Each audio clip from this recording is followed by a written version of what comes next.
Salam sehat, jumpa lagi di channel Tanya Dokter Paran. Video kali ini saya membahas pertanyaan dari Galih Suci Rahayu di Serang. Galih Suci Rahayu di Serang yang bertanya, "Dok, sudah sebulan ini saya fase perdarahan." Maksudnya sebulan ini berdarah terus ya.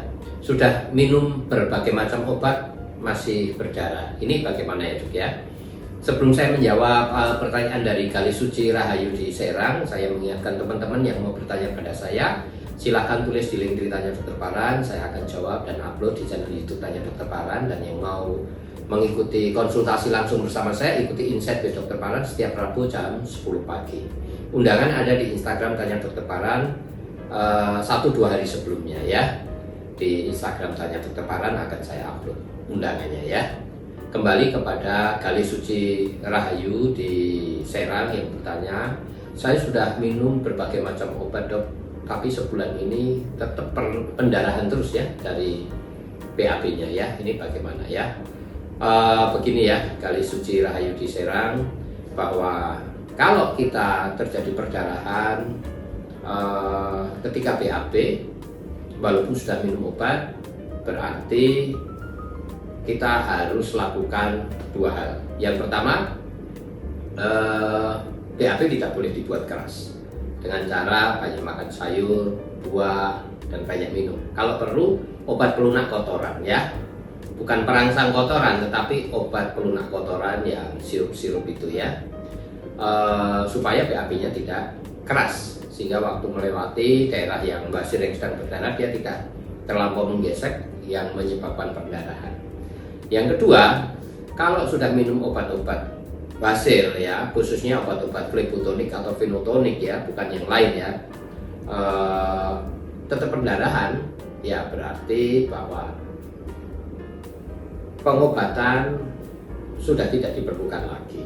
Dalam arti minum obat, karena sudah minum obat sebulan tidak sembuh, berarti harus dilakukan tindakan yang lain yang tanpa operasi, yaitu bisa disuntik atau infrared coagulation ya, skleroterapi atau infrared coagulation. Untuk wasir yang hanya berdarah, tidak ada benjolan, itu wasir derajat 1. Kalau sedang berdarah, itu tindakannya skleroterapi atau infrared coagulation. Jelas ya? Kalau infrared coagulation tidak ada di dekat rumah, ya berarti harus ke dokter untuk dilakukan skleroterapi atau suntik ya. Tetapi kalau perdarahan tetapi juga ada benjolan yang keluar, itu entah itu bisa masuk sendiri atau harus dimasukkan, itu dilakukan tindakan rubber band ligation. Ataupun kalau misalnya saya sering melakukan untuk derajat 1 yang berdarah, saya lakukan anuskopi, diteropong anusnya, kemudian dilihat bleeding point-nya, daerah mana yang perdarahan. Ataupun kalau tidak jelas ada bleeding point-nya atau titik di mana dia perdarahan, maka saya akan ikat di wasir yang paling besar. Kalau saya suruh ngeden, dia benjol yang paling besar dalam pemeriksaan anuskopi, disitulah saya melakukan tindakan ligation atau tindakan mengikat wasirnya. Mengapa? Ya seperti balon ya. Balon itu kalau menggelembung besar, maka dinding balonnya itu atau plastik balonnya itu semakin tipis, sehingga kalau semakin tipis kita ngeden sedikit atau gesek kotoran agak keras sedikit, ya pecah, ya robek dan perdarahan. Jelas ya?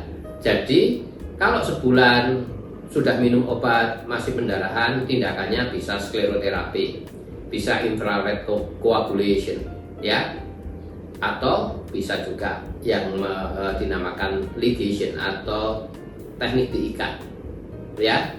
Jelas ya? Galih di Serang, Banten. Kalau belum jelas atau kemana harus ke dokter mana, silahkan japri di nomor WA saya. Nomor WA saya ada di bio Instagram Tanya Dokter Paran ya. Nanti silahkan hubungi dengan saya, nanti saya akan pandu bagaimana cara mengatasinya ya. Kira-kira itu Galih yang saya bisa jelaskan. Semoga ini bisa menjawab. Yang penting membuat BAB tidak keras. Minum obat flebotonik atau fenotonik. Nggak boleh banyak ngeden, nggak boleh dikit-dikit BAB, nggak boleh ngeden lama, nggak boleh BAB lama. Kalau itu masih berdarah, maka perlu tindakan tanpa operasi. bisa diikat, bisa infrared coagulation, bisa juga skleroterapi untuk derajat 1 ya. Basir dalam derajat 1 yang hanya berdarah. 3 itu tindakannya. Dari 3 itu yang paling efektif adalah diikat. Jelas ya? Semoga ini bisa menjawab. Saya ingatkan teman-teman yang mau bertanya pada saya, silahkan tulis di link beritanya Dokter Parwan. Saya akan jawab dan upload di channel YouTube Tanya Dokter Parwan.